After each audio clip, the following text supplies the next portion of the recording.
Olá, tudo bom? Vamos falar um pouquinho sobre entrevista para ingresso ao programa de mestrado. O Gabriel perguntou: professora, quais são as características que um professor de pós-graduação vislumbra em um doutorando, em um orientando?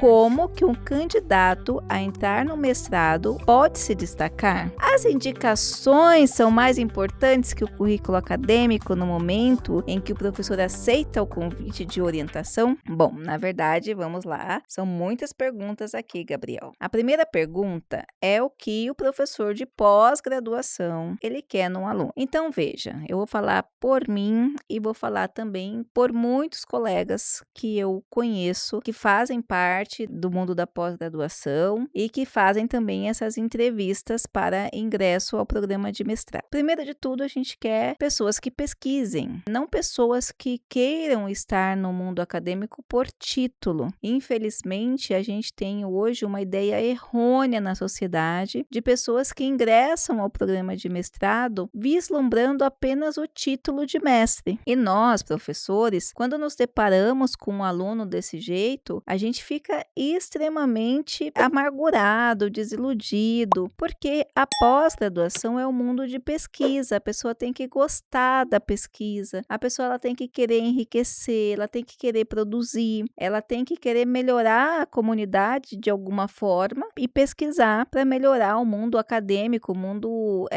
das ideias, o mundo intelectual, o mundo social, de forma bastante comprometida. Então, num processo de ingresso, quando o processo de ingresso pede a entrevista, os professores costumam avaliar exatamente isso. A pessoa tem tempo para pesquisa, a pessoa ela tem condições de pesquisa, porque às vezes, o que pode acontecer? A pessoa ela até tem inclinação para pesquisa, ela tem potencial, mas ela está passando por um momento que não favorece a pesquisa. Ela está passando por um momento pessoal que vai impossibilitar com que ela se dedique à pesquisa. Quais são esses momentos, né, que a gente pode ver? Por exemplo, pessoas que estão em processo de divórcio. Como a pessoa está num processo de divórcio tão difícil, tão complicado, vai se dedicar à vida acadêmica, que exige tanta leitura, que exige dedicação. A pessoa que está com vontade de sair do país, não no programa sanduíche, mas ela está, qualquer momento ela pode receber uma proposta de sair do país. Como que ela vai se dedicar para a pesquisa? A pessoa está num período enfrentando uma morte de alguém muito próximo. Então, os professores eles costumam investigar ou querer até saber um pouco em que momento está o aluno e qual será a sua inclinação à pesquisa, qual será a sua capacidade de produção, qual será a sua abertura para novos conhecimentos. Isso é muito importante, porque o aluno, ele chega muitas vezes num programa de mestrado e ele acha que sabe muita coisa porque ele tem prática. E ele realmente pode saber muita coisa, mas ele vai ter que aprender como esse saber das coisas que ele sabe vão se encaixar dentro de uma estrutura científica, dentro de uma estrutura acadêmica. Então, os professores vão avaliar se esse aluno vai conseguir essa flexibilidade de trabalho, né? É claro que a gente está falando em processos de seleção de instituições que tenham esse processo, tá? Algumas instituições não têm o processo de entrevistas, mas as que não têm esse processo de entrevista direto, elas adotam outros mecanismos que você tem que falar com o orientador para, de certa forma, eu vou usar um termo, é análogo, tá? Não é um termo assim que seria correto, mas é o que eu mais vejo nesse momento. É como se você estivesse fazendo um marketing de si mesmo, até se vendendo na questão intelectual, porque você tem que comprovar ou tentar demonstrar para esses professores ou para esse professor que você está realmente disposto, que você está focado, que você está trabalhando ativamente no contexto da pesquisa ou pelo menos para se desenvolver como pesquisador e que suas inclinações elas realmente vão para esse aspecto da pesquisa, da docência, que é a busca de qualquer professor. Você tem que entender o seguinte, cada professor ele tem um limite de alunos que ele pode orientar, tá? Não é assim, eu posso pegar todos os alunos que eu quiser, não. Eu tenho que ter, de acordo com a CAPES, cada orientador com um número de orientandos equilibrados.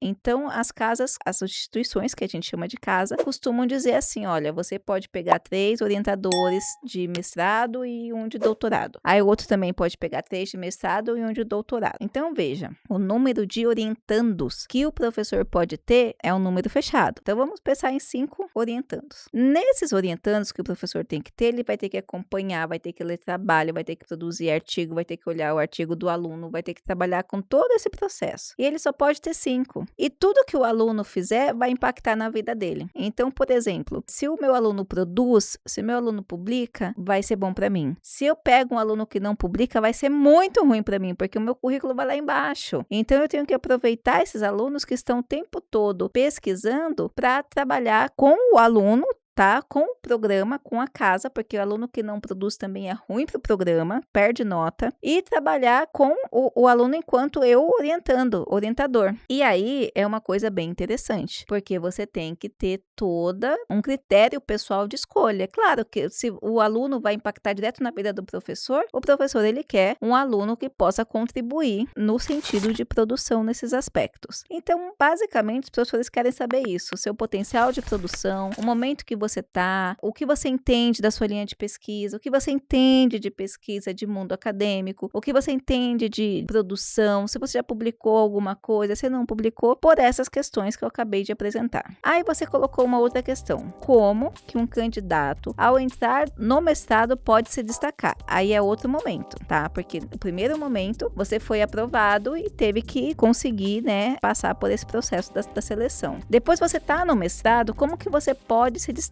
Depende qual é a forma, qual é a sua estratégia pessoal, qual é a sua estratégia de carreira que você está buscando esse destaque. Por exemplo, eu quero entrar numa instituição para dar aula na própria instituição. Aí você vai participar da representação discente, você vai participar dos congressos, você vai participar de grupos de pesquisa da instituição, então você vai realmente se envolver com as coisas que acontecem na instituição. Você tem um número mínimo de crédito que você tem que cumprir. Cumpra mais. Tem alunos que fazem muitas disciplinas além daquelas que eles precisam para conseguir ficar perto dos professores, conseguir ser assistente de um professor. Fale com o professor se você pode ser assistente dele. Então, você tem bastante mecanismos para se destacar e produza, tá? Não adianta ficar lá só fazendo política e não produzir, porque toda instituição hoje precisa de pessoas que produzam pelo simples fato de sua formação estar comprometida, já que se não tiver nota e elas perderem o funcionamento daquele curso, por falta de produção, elas não vão ter como existir. Então, as instituições sempre priorizam as pessoas que produzem. Aí você colocou assim, as indicações são mais importantes que o currículo acadêmico no momento em que o professor aceita o convite de orientação? Na verdade, assim, não é o professor que aceita o convite para orientar, tá? Existem várias metodologias. O processo de concessão de orientador, eu já até fiz um vídeo aqui, mas eu posso fazer de novo, deixa sua pergunta aqui com as lacunas que ficou, que eu vou fazer questão de responder. Mas o processo de escolha de orientador vai depender de instituição para instituição. Então, tem instituição que o orientador escolhe o aluno já antes de ingressar, instituições que o orientador escolhe o aluno no momento do ingresso, tem instituições que o orientador escolhe o aluno depois, tá? Então, o aluno ingressa, depois vai conhecendo os professores, e aí eles vão conversando e afinando essa orientação. Então, depende da orientação, tá? Depende da forma que a instituição trabalha no sentido de dar o orientador para o aluno. Tem instituição, inclusive, que não tem escolha. A própria instituição escolhe o fulano que o professor vai orientar. Tem instituição que você tem que levantar um interesse de pesquisa e conversar de professor por professor para ver quem te aceita te orientar. Então,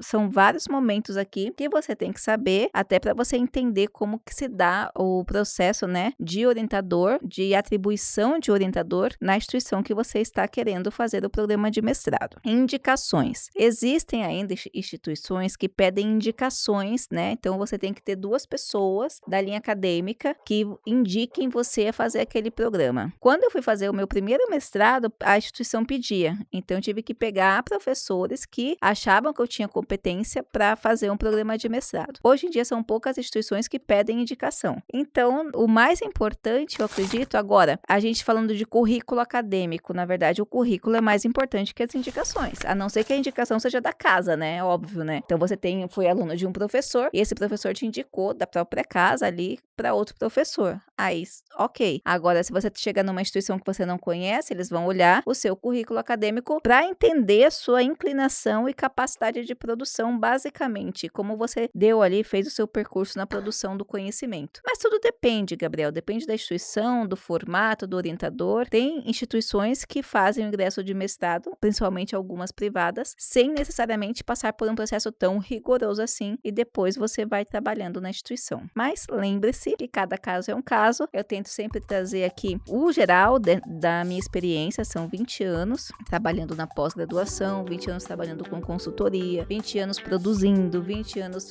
fazendo um monte de curso, mestrado, doutorado, pós-doc, mestrado, doutorado. Então eu procuro trazer o que é mais comum do que a gente conhece, mas cada caso é um caso, tem uns que podem ser melhor, tem uns que podem ser pior, tá bom? Eu espero ter ajudado. Não se esqueça de deixar o seu like, seu comentário, se inscrever no canal e até a próxima!